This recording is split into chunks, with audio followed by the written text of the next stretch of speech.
Começa agora o Assembleia Entrevista e hoje estamos recebendo aqui no estúdio da TV Alba André Fraga, titular da Secretaria da Cidade Sustentável e Inovação de Salvador. Bem-vindo, secretário. Olá, Luana, é um grande prazer estar aqui com você. Enfim, à disposição para a gente bater um papo.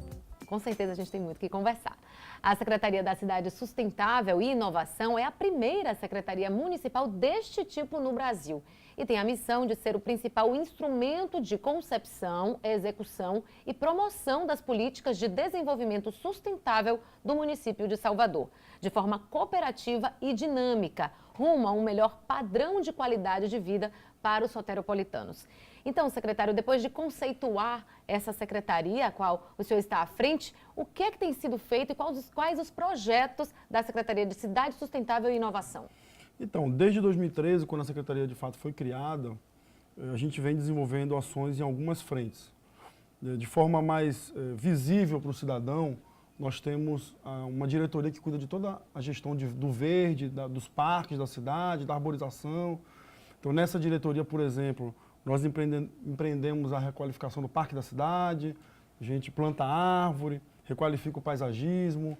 Nós estamos desenvolvendo recentemente aí uma série de projetos de requalificação de parques e de implantação de novos parques na cidade. Por outro lado, nós temos alguns projetos também na agenda de resíduos sólidos. Então, a Secretaria foi responsável, em parceria com a Limpur, de implantar a coleta seletiva no município de Salvador. Então, a gente começou a implantar em 2014, a gente vem numa crescente na implantação da coleta seletiva em Salvador. Além disso, nós temos outros programas e projetos, como, por exemplo, programas e projetos que popularizam ou dão mais cidadania ao espaço público, como o acesso de pessoas com mobilidade reduzida para o acesso do banho de mar, por exemplo, que é um projeto conhecido da Secretaria, que é o Para a Praia. Desde 2017, Luana, a Secretaria ganhou um outro elemento, que foi a agenda de resiliência, mudanças climáticas e inovação. Então, em 2013 até 2016, a gente teve aí uma agenda mais voltada para a recuperação do passivo ambiental na cidade. A cidade ficou muito tempo sem gestão ambiental. Então, nós trabalhamos com uma série de implementação de novas legislações, de requalificação física da cidade, e agora uma agenda muito voltada para a preparação da cidade para o impacto das mudanças climáticas. E nisso a gente tem uma diretoria de resiliência e também temos subordinado à secretaria a Defesa Civil do município. E uma outra agenda em paralelo que toca toda a concepção de uma política municipal para a inovação e tecnologia em Salvador. Pronto, a gente daqui a pouco vai fazer essa diferenciação, né? Porque da cidade sustentável e da inovação, que imagino que são duas frentes aí de atuação. Agora, difícil você lidar com o desenvolvimento de uma cidade cheia de obra, cheia de coisa acontecendo, né? Com a manutenção dessas áreas verdes e a manutenção desse respiro, digamos assim, do meio ambiente. Porque quando a gente fala de paisagismo, a gente não está falando de preservação propriamente, né? Como é que vocês têm lidado com isso? Né? Eu sei que o Parque da Cidade tem ali uma área enorme, mas a gente vai para lugares fora do Brasil, né? Tem o Central Park em Nova York, você tem lá em São Francisco, você tem o Golden Gate Park, áreas que realmente são enormes, gigantescas de preservação. Existe isso em Salvador? Nós temos grandes áreas. Se você for avaliar, você citou o Parque da Cidade, nós temos, por exemplo, o Parque de Pituaçu. Ele não é administrado pela Prefeitura, mas ele é um grande parque, um grande remanescente de Mata Atlântica em Salvador, importantíssimo para a cidade. Se você olhar, por exemplo, para a região do subúrbio ferroviário, você tem o Parque Metropolitano de Pirajá, que é talvez ainda maior do que o Parque de Pituaçu. O próprio Vale Encantado aqui também na região da Aí Paralela. Tem patamares, né? Ali. Mas, por exemplo, no caso do Parque de Pirajá, você tem na pontinha dele o Parque de São Bartolomeu, que é o mais conhecido. Né? E você tem qual é o desafio de Salvador? Não só atualmente, mas Salvador vem num processo histórico de ocupação irregular, né? De permanente. Né? No final de semana é o momento em que a cidade continua crescendo por conta dos mutirões nos bairros, as pessoas vão ocupando. Né? Hoje nós temos uma preocupação permanente, porque as pessoas vão... Há uma ocupação quase que diária, uma tentativa de ocupação quase que diária de áreas da cidade, de áreas públicas da cidade. Então a gente tem, por exemplo, o novo PDDU de 2016 criou uma série de novos parques. Entre eles o primeiro parque em Cajazeiras, por exemplo, Parque Pedra de Xangô. Um parque que nós já estamos discutindo com a comunidade de Cajazeiras, a implantação dele, um projeto de forma participativa. Mas a gente permanentemente precisa ficar indo para lá, tirar a gente, tentando ocupar a área, e puxa e tira. Aí você tira num dia, o cara volta no outro. E muitas vezes não são movimentos sociais, de fato, que buscam essa demanda por moradia. Né? Há um grande mercado, diríamos assim, de ocupação, de grilagem na cidade, em que um pequeno grupo vai, demarca, passa a vender e depois se traveste de movimento social, ocupando áreas importantes da cidade, que a gente não vai permitir. Então, é um processo dinâmico, que com certeza é um grande desafio. E para quem está em casa, assim, que se vê nessa situação, poxa, tem uma área ali, por que eu não posso ocupar? Tem um déficit habitacional imenso, as pessoas precisam de lugares para viver. Mas qual a importância de um parque desse? De um parque desse lá em Cajazeira, do Parque de Pituaçu, do Parque da Cidade, para que a pessoa entenda claramente por que é tão importante ter áreas de preservação? Eu vou dar um exemplo.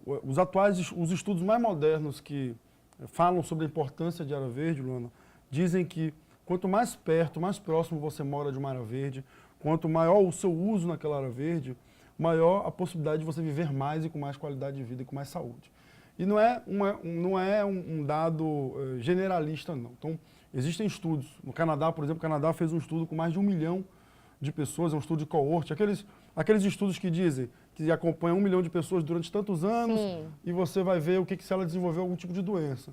Então percebeu-se que esse 1 milhão de pessoas que foram acompanhadas durante alguns anos no Canadá, mostrou-se que as pessoas que moravam próximo à área verde desenvolviam menos, por exemplo, depressão do que pessoas que moravam longe de áreas verdes. Algo que não parece tangível, mas que a pesquisa consegue comprovar, né? Por exemplo, desenvolveram menos doenças cardiovasculares, né? Doenças do coração, menos diabetes. Então, é essencial que nós tenhamos. Não adianta as pessoas irem ocupando essas áreas e geralmente depois elas demandam uma série de serviços da prefeitura, né, porque a área não está adequada para a ocupação, depois a prefeitura tem que chegar com toda a infraestrutura e os serviços, mas geralmente elas não estão sendo ocupadas porque elas não são de fato adequadas para essa ocupação. Então é importante que as pessoas compreendam quando a prefeitura vai e precisa tirar uma ocupação é porque a prefeitura está fazendo melhor. É melhor desocupar naquele primeiro momento do que depois ter um grande acidente, uma grande chuva, as pessoas tiverem, inclusive, algumas perdas de vida. Né? Inclusive porque nesse momento que for retirar essas pessoas, a gente já perdeu muito daquela mata, vai levar um grande tempo para voltar, um grande tempo para voltar.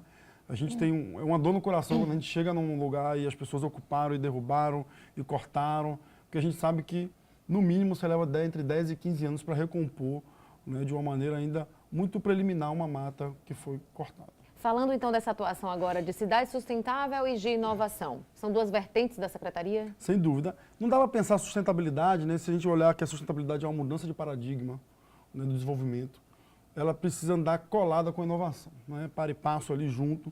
E quando o prefeito Assemineto, no segundo mandato, fez essa opção em ampliar o escopo da Secretaria, em criar uma nova área de atuação para a Secretaria, nós olhamos para essa agenda, essa é uma agenda que o poder público municipal, historicamente, nunca se envolveu.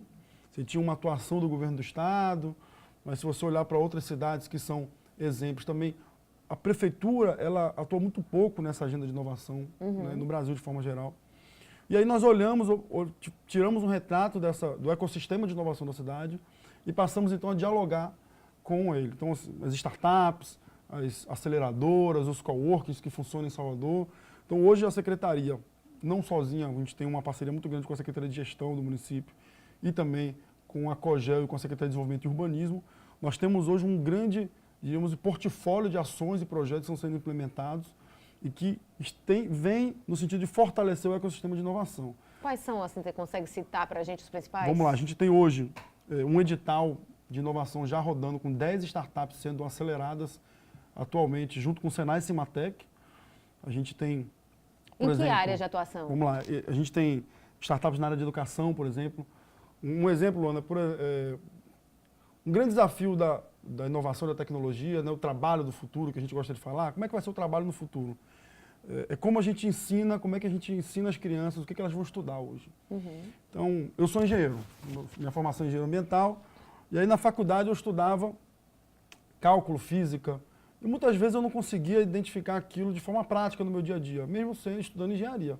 Imagina uma criança que está estudando matemática. Imagina um adolescente que está estudando matemática. Esse sempre foi um questionamento desde a nossa época de pequenininho, né? Por que eu estou aprendendo isso? E hoje, mais do que qualquer outra época que a gente vive, tudo é matemática. Se a gente pegar o nosso celular, a programação é matemática. Se nós pegarmos hoje alguns dos eletrodomésticos que têm a internet das coisas, é matemática. Tudo é programação. Hoje tudo é programação. Então, um desafio da gente é como ensinar matemática no contexto da programação, para que o jovem que está saindo da escola hoje, ou também da faculdade, possa já ser inserido nesse mercado que é o mercado do presente, não é mais do futuro. Então, uma das startups que está sendo acelerada nesse nosso edital, ela está desenvolvendo uma metodologia para ensinar programação para estudantes na escola pública. Como é que eu vou ensinar programação para criança na escola pública? Então, nós estamos desenvolvendo uma metodologia, essa startup está desenvolvendo isso para ensinar. Uma outra startup está desenvolvendo uma forma de você reduzir a distorção idade-série na escola. Então, ela está desenvolvendo uma plataforma para que o professor possa identificar um ou outro estudante que está com dificuldade de aprendizado, está destoando de forma geral da turma, para conseguir desenvolver um processo educacional específico para aquele estudante melhor. Então, nós temos, essas são 2 de 10 startups que nós temos hoje sendo aceleradas nesse processo, junto com o Senai Cimatec e com o Sebrae. E aí esse é um valor que a própria prefeitura está investindo? Sim, a gente está investindo R$1 milhão, a prefeitura. O Senai Cimatec investe R$1 milhão, o Sebrae investe um outro R$1 milhão, são R$3 milhões. Nós tivemos uma chamada Cidade Inteligente, Cidade Sustentável e agora Cidade Resiliente. São as 3 chamadas que a gente tem abertas com essas startups. Bacana, a gente vai continuar conversando com o secretário de Cidade Sustentável e Inovação, André Fraga. Vamos falar aí sobre isso, Cidade Resiliente. O que será que é isso aí? A gente vai saber daqui a pouquinho. Não saia daí, o Assembleia Entrevista volta já.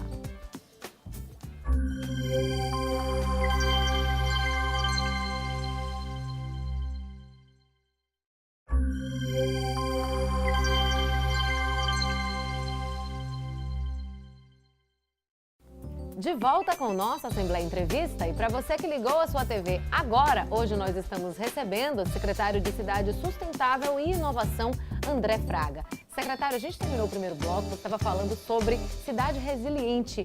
O que é isso? Que a gente ouve muito falar em pessoas resilientes, né? Até crianças têm esse conceito da criança que é resiliente, que aceita com mais cautela aquilo que lhe é imposto. Como é esse conceito de cidade resiliente?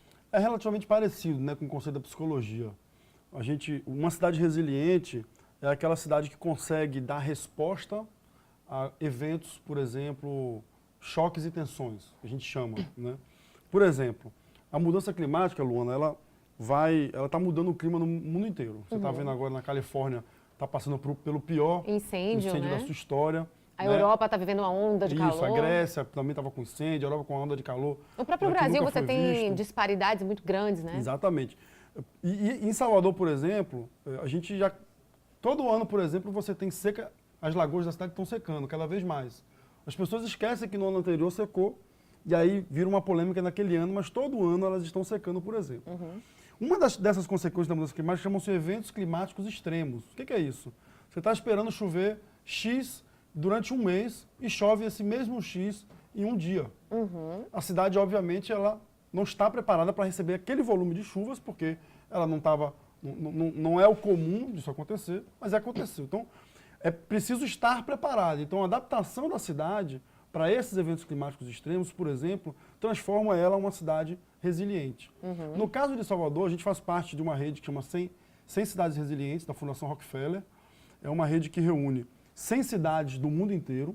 Então, nós temos cidades espalhadas por todos os continentes. Salvador faz parte dessa rede. No Brasil, apenas Salvador, Porto Alegre e Rio de Janeiro.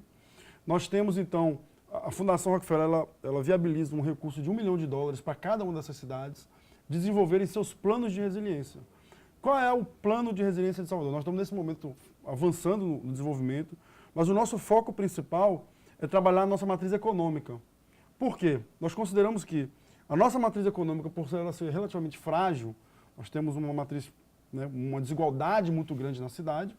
Essa desigualdade gera problemas, por exemplo, como a gente estava falando no primeiro bloco, do déficit habitacional, que gera uma ocupação irregular de áreas ambientalmente frágeis. Problemas ambientais. Que gera problemas ambientais e aí acaba gerando problemas, catástrofes, porque elas estão em lugares inadequados. Então, como estruturar a economia, melhorar a economia de Salvador, criar um grande impacto pela economia de Salvador, para reduzir esses efeitos colaterais Então, é nesse sentido que a cidade Seria você agir lá no início, né, de toda essa cadeia para que Exato. você diminua esses reflexos. Exatamente. Mas, ao mesmo tempo, estar preparado, a cidade estar preparada para eventos climáticos extremos, grandes choques. Né? Aqui a gente não tem, por exemplo, terremoto, furacão, né? Mas a gente tem que estar preparado para uma grande chuva. Então, preparar a cidade, deixar a cidade resiliente para resolver ou enfrentar esse grande desafio. Lá no início da nossa conversa, eu falei aí desse desafio de você ter a cidade se desenvolvendo como uma grande metrópole, né, que precisa desenvolver, por exemplo, a mobilidade urbana e, ao mesmo tempo, você cuidar desse meio ambiente e promover a qualidade de vida para os moradores dessa cidade. A gente tem um tema que está muito aí, né, em voga, que é a questão do BRT. Como é que a Secretaria de Cidade Sustentável e Inovação está atuando junto aos demais órgãos da Prefeitura para que essa obra não cause tanto impacto na cidade? É importante a gente, quando falar de um grande projeto como o BRT, por exemplo, conceituar um pouco a sustentabilidade. A sustentabilidade, ela é originalmente prevista em um tripé. Qualquer projeto, programa que possa se dizer sustentável, precisa seguir 3 elementos. É ser ambientalmente equilibrado, socialmente justo e economicamente viável. Se um tripé desse não estiver funcionando, não é sustentável. Então o BRT ele tem essa lógica, ele traz essa lógica.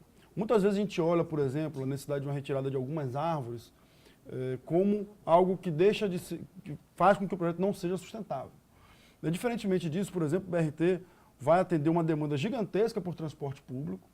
Nós estamos discutindo, inclusive, a implantação do BRT elétrico, que reduz as emissões de gases de efeito estufa, o que reduz o ruído, o que melhora sensivelmente, por exemplo, a qualidade do ar da cidade. Por exemplo, em São Paulo, se você ficar 2 horas no trânsito, ao mesmo tempo de você fumar um cigarro. Veja que em Salvador, se a gente continuar nesse ritmo de ampliar a frota, crescer, isso pode em algum momento também acontecer. Por outro lado, o BRT é uma das soluções de transporte que está sendo implementada em mais de 170 cidades do mundo, que é economicamente viável. Diferentemente de opções, por exemplo, por trilho, que tem altos subsídios do governo, não existe um metrô do mundo, não existe um trem, um VLT do mundo que não seja altamente subsidiado pelo poder público. E aí a gente pergunta, quem é que paga a conta? É o cidadão na ponta, porque a prefeitura vai deixar de fazer investimento em outras áreas para pagar o transporte. Então, o BRT, que é uma solução moderna, porque está sendo implementada em mais de 170 países do mundo, é também economicamente viável. E, por outro lado, socialmente justo, porque atende uma demanda por transporte coletivo, atende uma demanda de uma população que, de fato, precisa de transporte público, e é por isso que foi a opção escolhida. A gente está, inclusive, discutindo a implantação de captação da água da chuva nas estações, nós estamos discutindo a implantação de energia solar nas estações, e, além disso, nós iremos implantar 2.000 árvores em todo o perímetro do projeto do BRT. Vai ter ciclovia. Então, a sustentabilidade ela permeia muito além de uma eventual retirada, por exemplo, de algumas árvores. Sim, aí tem que fazer todo um estudo, não tem jeito. Você tem que ir para o papel e tentar fazer essas compensações. O debate do BRT ele ficou muito prejudicado em função de muito fake news misturado, muita informação que não era verdadeira, as pessoas foram compartilhando, essa coisa da rede social, vai compartilhando, e muita coisa que não era verdadeira acabou por se passando por verdade. O que, na verdade, as informações hoje estão mais claras, algumas pessoas já tiveram acesso, muita gente percebeu que o projeto ele beneficia, sim, a cidade, e a Secretaria de Cidade Sustentável está acompanhando todas essas compensações, essa implantação desses elementos de sustentabilidade no projeto. Com relação à poluição, né? Neste mês de agosto que a gente teve o dia do combate à poluição. Como é que Salvador está? Você que citou São Paulo aí, dessa coisa ter uma atmosfera, um ar muito poluído. A cidade fica medindo, controlando essa poluição? Se a gente falar de poluição do ar, a gente não tem, a princípio, grandes problemas. A gente tinha uma rede de monitoramento do ar, a gente nunca apresentou grandes níveis de poluição que afetassem a saúde humana, por exemplo.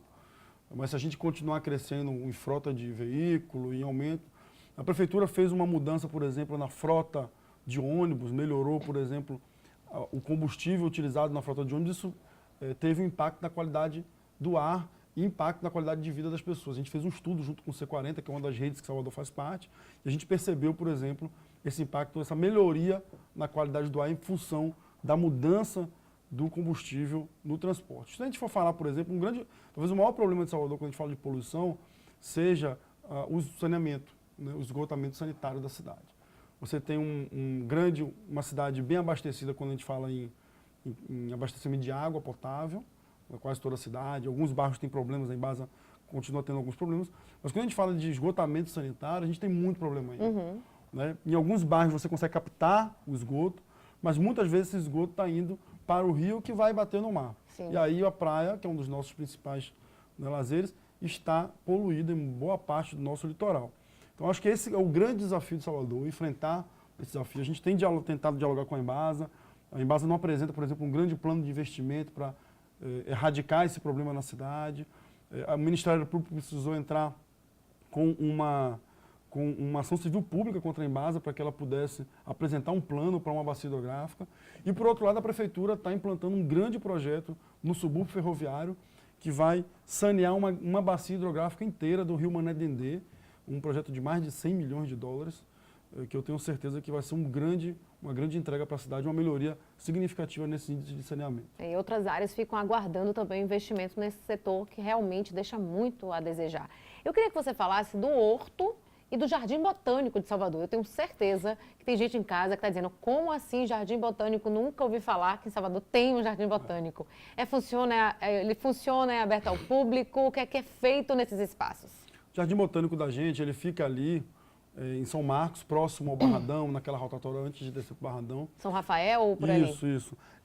O nosso Jardim Botânico é um pouco diferente do Jardim Botânico de outras cidades que são mais conhecidos, que é Curitiba, Rio de Janeiro, que tem jardins botânicos quase como parques urbanos. O nosso Jardim Botânico ele tem um perfil mais de conservação de um remanescente de Mata Atlântica. Mas nós já estamos iniciando, quer dizer, finalizando os projetos e em breve nós vamos licitar uma intervenção que vai requalificar completamente o Jardim Botânico e vai dar mais estrutura para que as pessoas e mais atrativos para as pessoas poderem visitar ele. O que se cultiva no Jardim Botânico? O Jardim Botânico ele tem como um grande elemento a educação ambiental. Hoje nós recebemos, em média, 100 crianças por dia que fazem as trilhas. Lá existe um remanescente de Mata Atlântica. A gente não tem cultivo, a gente cultiva a floresta. A gente vai mantendo a floresta, né, um remanescente em estágio avançado de regeneração da Mata Atlântica. Diríamos que o estágio avançado é mais ou menos como a Mata Atlântica estava quando Cabral chegou no Brasil. Mas isso é uma área pequena ou uma área... São 17 hectares. Não é muito grande, mas é uma área importante. Ainda é um pequeno pulmão ali naquela região, que é uma região que tem muito pouca área verde. Né? Então, lá, o grande objetivo da gente é a educação ambiental, é mostrar a importância da Mata Atlântica, e esse novo projeto de requalificação vai trazer esse elemento. Lá, nós temos um outro projeto que é muito interessante, que é o Jardim Etnobotânico, onde nós cultivamos e armazenamos espécies nativas da Mata Atlântica, vegetais, que são utilizadas em cultos afro-brasileiros e em cultos indígenas. Então, por exemplo, Salvador tem uma religião, um forte elemento da matriz africana, de afro-brasileira, e muitas vezes hoje, alguns dos terreiros, quando precisam desenvolver suas liturgias, têm dificuldade de encontrar algumas das espécies da flora brasileira. Então, lá o objetivo é trabalhar esse elemento. Além disso, nós temos também 65 mil espécies armazenadas no Herbário Randam Brasil, que é um herbário junto com o IBGE, que é um grande acervo, um grande tesouro que nós temos, que é pesquisado por pesquisadores do mundo inteiro, inclusive. Muito legal, a gente ainda tem muito o que conversar. Eu quero voltar a falar de coleta seletiva, que eu acho que é um tema importante, falar ainda de educação ambiental. E você que está em casa, continue com a gente. No próximo bloco, a gente continua a nossa conversa com o secretário André Fraga. Não saia daí, o Assembleia Entrevista volta já.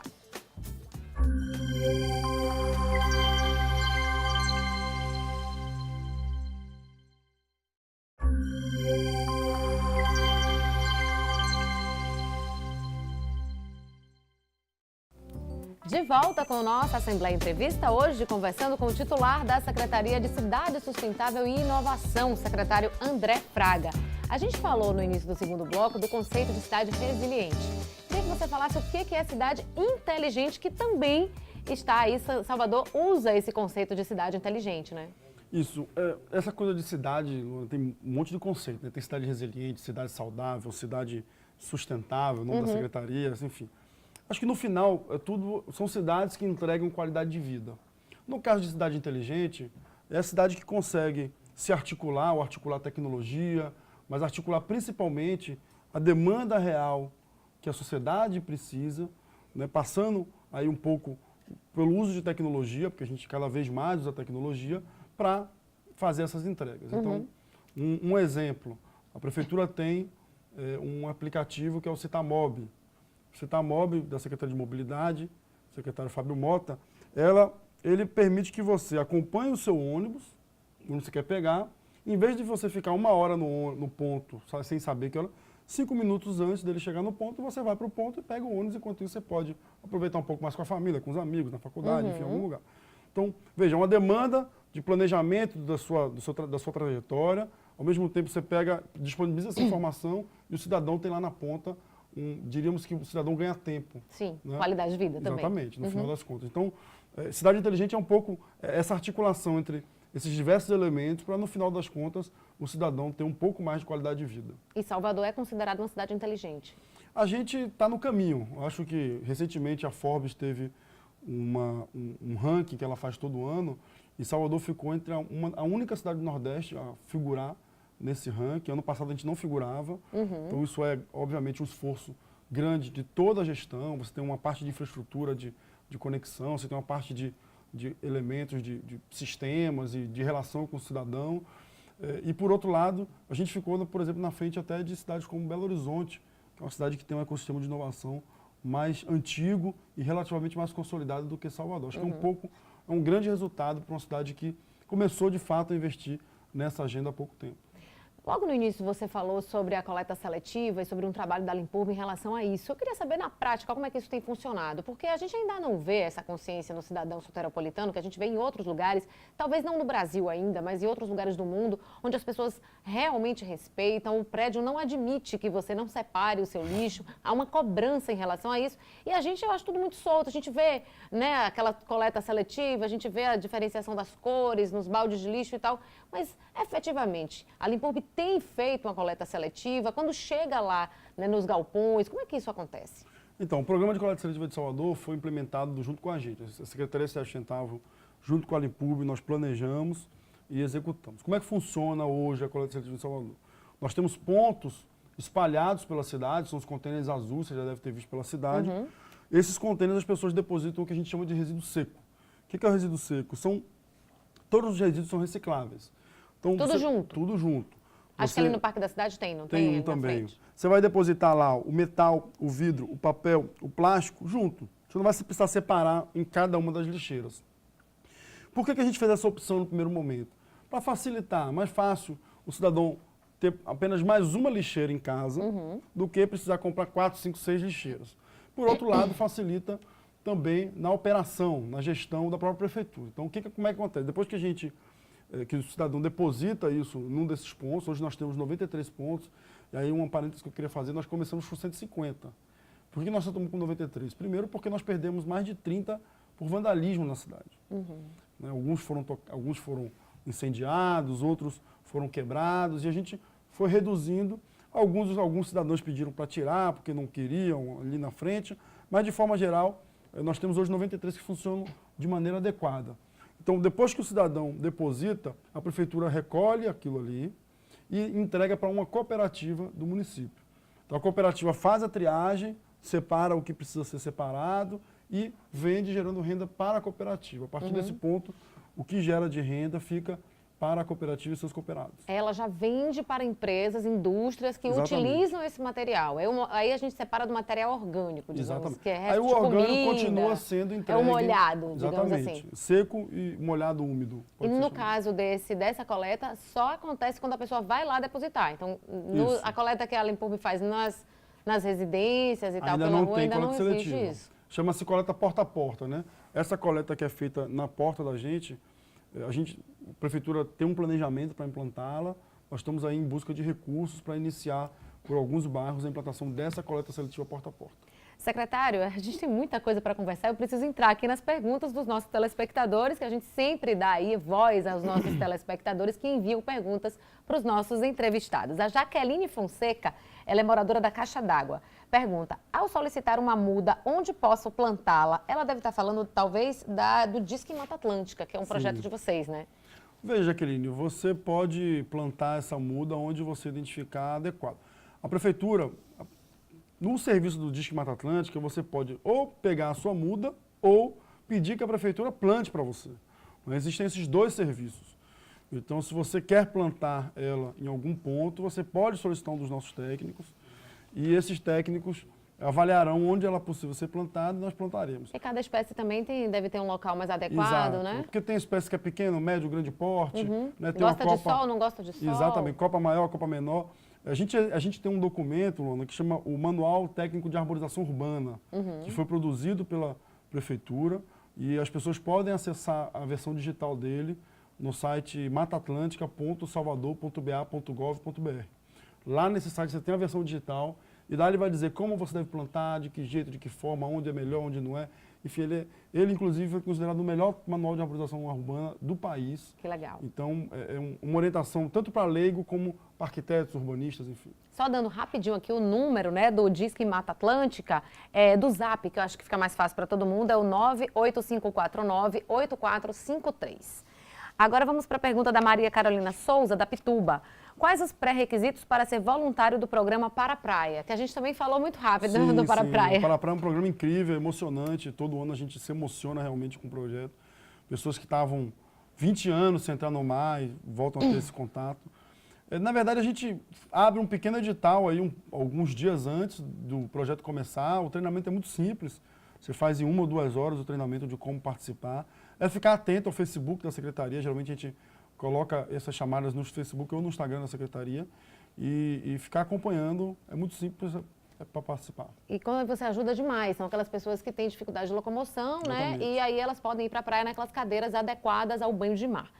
A Patrícia Neves, do IAPI, pergunta, existe algum local onde posso conferir os pontos de descarte dos diversos tipos de materiais? Sem dúvida. Esqueci de falar isso. A gente tem um aplicativo que é o Coleta Seletiva Salvador, tanto para iOS como para Android. Você pode baixar nas lojas e ele vai te dizer os pontos de descarte, por exemplo. Além desses pontos que a gente falou de resíduo seco da prefeitura, a gente tem o descarte de medicamento, de óleo utilizado de cozinha, enfim, tem uma série de outros elementos que precisam ser descartados adequadamente. Pilhas e baterias estão como lixo seco ou não devem ser pilha colocadas? E bateria precisa ser descartada de uma maneira diferente do esse lixo do eletrônico, seco, né? Exatamente. Porque tem alguns contaminantes que elas precisam ser descartadas de forma adequada. A Ana Paula Guerra, do Imbuí, pergunta quais os locais onde existem hortas urbanas em Salvador. Existe a pretensão em atingir mais bairros? Sem dúvida. Esse projeto de horta urbana, a gente não falou sobre ele, mas é um programa que está, como a gente fala, está bombando. A gente hoje tem, se eu não me engano, entre 5 e 6 hortas realmente funcionando. A gente tem a primeira que a gente deu suporte, que é na Pituba. Nós tivemos depois uma no Horto Florestal. Nós temos 2 hoje no Imbuí. Nós temos uma no Itaigara, mas nós temos 60 pedidos de horta que a gente, inclusive, não está conseguindo dar conta. Temos algumas hortas em escolas municipais também, mas tem sido muito interessante, porque a horta urbana, ela é um processo, primeiro, de ocupação do espaço público. A gente tira, geralmente, muito lixo desse espaço, e segundo, de integração das pessoas, né?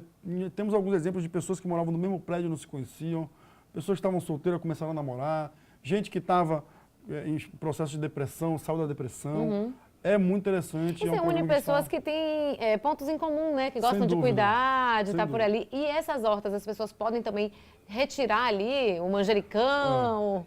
Cada horta tem seu processo de gestão. A gente deixa a gestão para eles. Certo. A prefeitura chega... A área é da prefeitura, é uma área pública? Geralmente a área pública, né, uma área verde pública.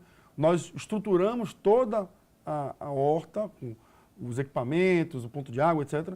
E depois os moradores fazem a gestão. A gente não acompanha, de certa forma, a gestão, a gente orienta como fazer a gestão, mas eles é que cuidam do dia a dia. Até porque a horta é que nem um bebê, tem que regar todo dia, tem que cuidar, tem que ver se está tendo praga, se não está tendo.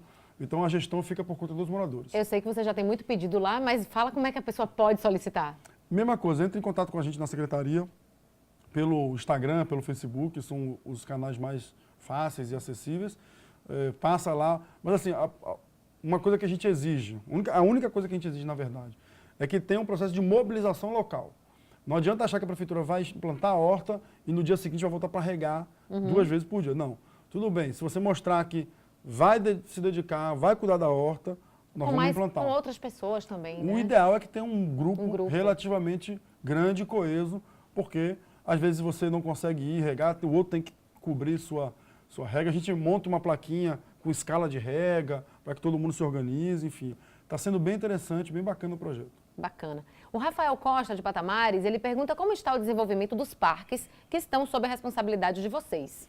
Então, o PDDU, Rafael, de 2016, que foi o PDDU que foi desenvolvido pela atual gestão, ele criou 19 milhões de metros quadrados de novas áreas protegidas na cidade. Então não adianta só criar no papel se a gente não bota elas para funcionar. Então nós já estamos desenvolvendo, ou atualmente nós temos o Parque da Cidade, que está, enfim, bem cuidado, talvez o melhor parque hoje em Salvador para você curtir um final de semana. Você tem o Parque, o Jardim Botânico, que eu já falei aqui, que a gente vai começar a requalificá-lo. Nós temos o Horto, que a gente também tem um projeto para requalificar o nosso Horto lá no Bonfim. Nós temos o Parque das Dunas, que também está muito bem gerido. E nós já começamos a implantar os novos parques. Nós estamos discutindo a implantação do Parque Marinho da Barra, que é um parque ali entre o Farol da Barra e o Forte Santa Maria. Nós já estamos discutindo o projeto de requalificação do Parque Pedra de Xangô, em Cajazeiras. Nós já estamos executando o projeto de requalificação do Parque Lagoa dos Pássaros, no Estiepe. Nós já entregamos o Parque Lagoa do Arraial do Retiro. E nós estamos aí com uma série de outros parques em planejamento. Então, nossa meta é tirar do papel todos esses parques e entregar para a população até 2020. Secretário, eu queria agradecer a sua participação. Obrigada por vir aqui até a TV Alba para prestar esses importantes esclarecimentos à nossa população. Eu que agradeço. Sempre que necessário, só convocar, que a gente tem um processo muito dinâmico, muitos projetos vão surgindo. E, sem dúvida nenhuma, é um prazer da gente falar um pouco sobre isso, falar sobre sustentabilidade, sobre resiliência, sobre inovação e sobre Salvador, que é a nossa grande paixão. Obrigada e obrigada a você que nos acompanhou até agora. Você pode rever essa entrevista e compartilhá-la. Assista a TV Alba nas redes sociais e entre em contato com a gente pelo e-mail tvalba@fpjba.org.br. A sua participação é fundamental. Obrigada pela sua companhia e até o próximo Assembleia Entrevista. Tchau, tchau.